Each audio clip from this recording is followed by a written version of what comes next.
They told me to smile, so I did. But it wasn't the smile they wanted. It was the smile I wear right before I break someone's arm.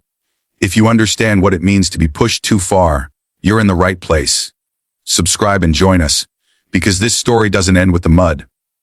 It begins with it.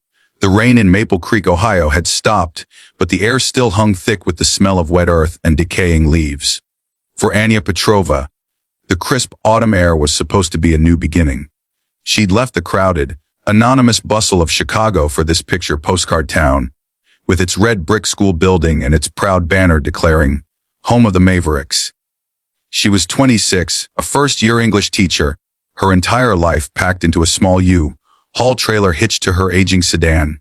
She believed in the power of stories, in To Kill a Mockingbird and The Great Gatsby, and she truly, naively, believed she could bring those stories to life for the kids in this quiet corner of America.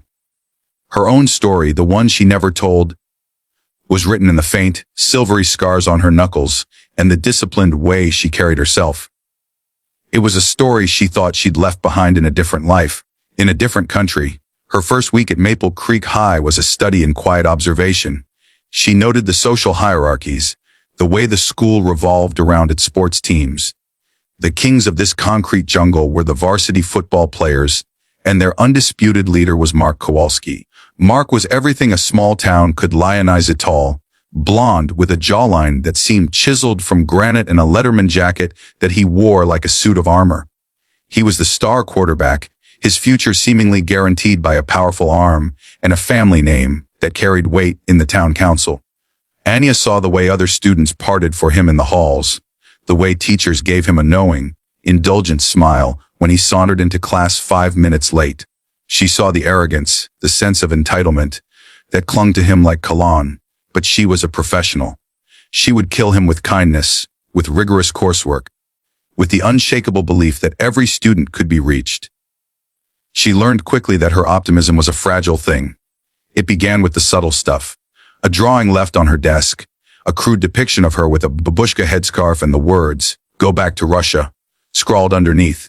Her name, Petrova, was deliberately mispronounced in a thick, mocking Slavic accent whenever she turned her back. The snickers were a constant. Low-grade hum in the background of her lessons.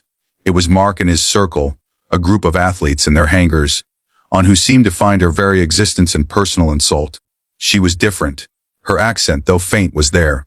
Her features, sharp and Slavic, marked her as an outsider. She tried to address it, to talk to them after class, but was met with a wall of feigned ignorance and smirking condescension. "We're just joking around, Miss P," Mark would say, his blue eyes utterly vacant of any genuine remorse. The breaking point, the moment the quiet harassment boiled over into something uglier, happened on a Tuesday. Anya was teaching a lesson on symbolism in the Scarlet Letter, talking about public shame and persecution. Mark, slouched in his chair at the back of the room, let out a loud, exaggerated yawn. "Boring," he announced to the class. "Why do we gotta read this commie crap anyway? Don't we get enough of that from you?" The room went dead silent.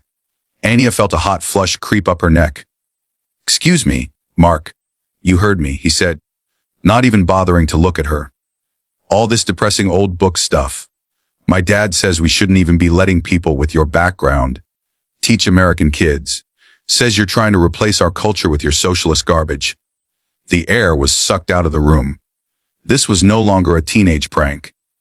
This was a poison, distilled and delivered with a chilling casualness. Anya's voice was tight.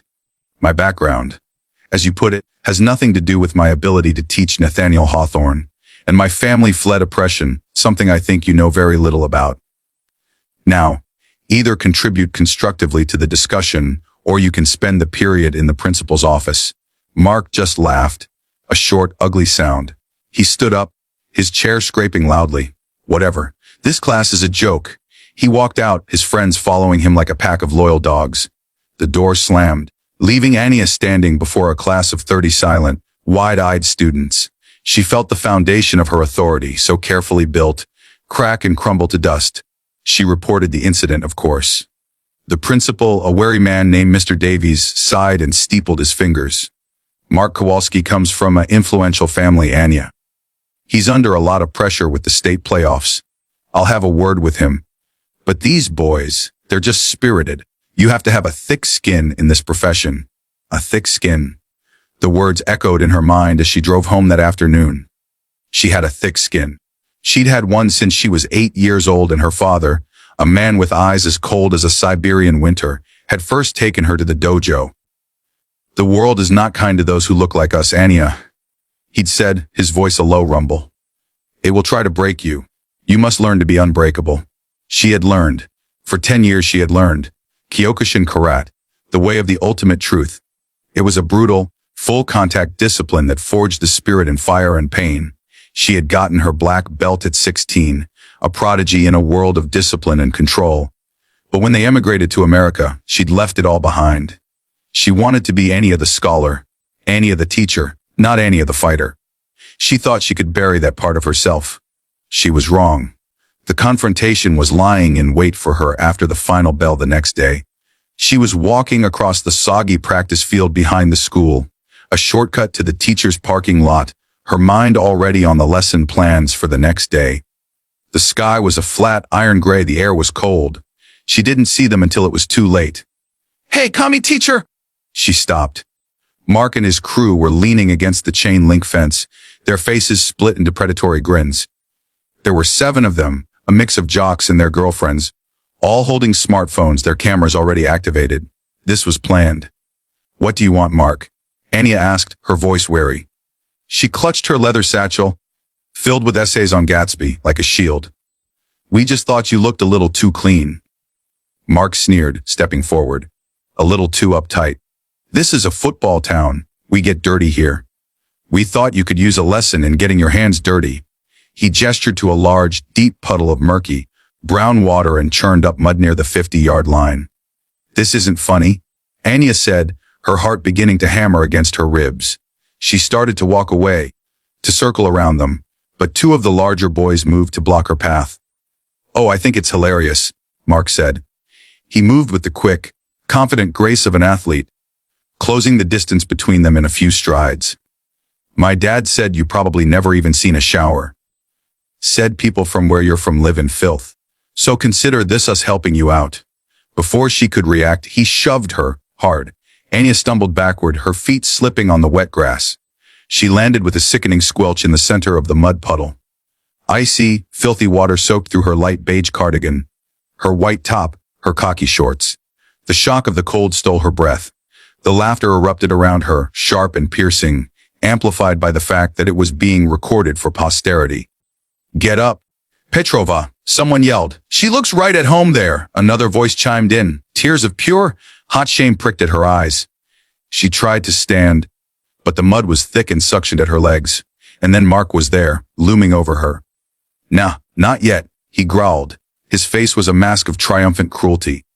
He placed both of his large, strong hands on the top of her head, his fingers tangling in her messy bun. "You need a proper wash." And with all his strength, he drove her head down, forcing her face into the freezing, suffocating mud. The world went dark and thick. Mud filled her nostrils, her mouth. She couldn't breathe. The laughter was muffled, distant, like something from a nightmare. This was more than humiliation. This was a violation. It was the racist taunts given physical, brutal form. In that moment, submerged in the filth they had chosen for her, something inside Anya Petrova shattered. But it wasn't her spirit. It was the cage she had built around it. The lock forged by her desire for a quiet life broke. The Anya who wanted to be gentle, who wanted to only use words, receded. And the other Anya, the one forged in the dojo, the one her father had made unbreakable, rose to the surface. She held her breath, letting her body go limp for a second, playing the victim. The pressure on her head lessened slightly as Mark, believing he had won, started to laugh even harder. It was the opening she needed. With a burst of explosive power that came from a decade of muscle memory, she erupted from the mud.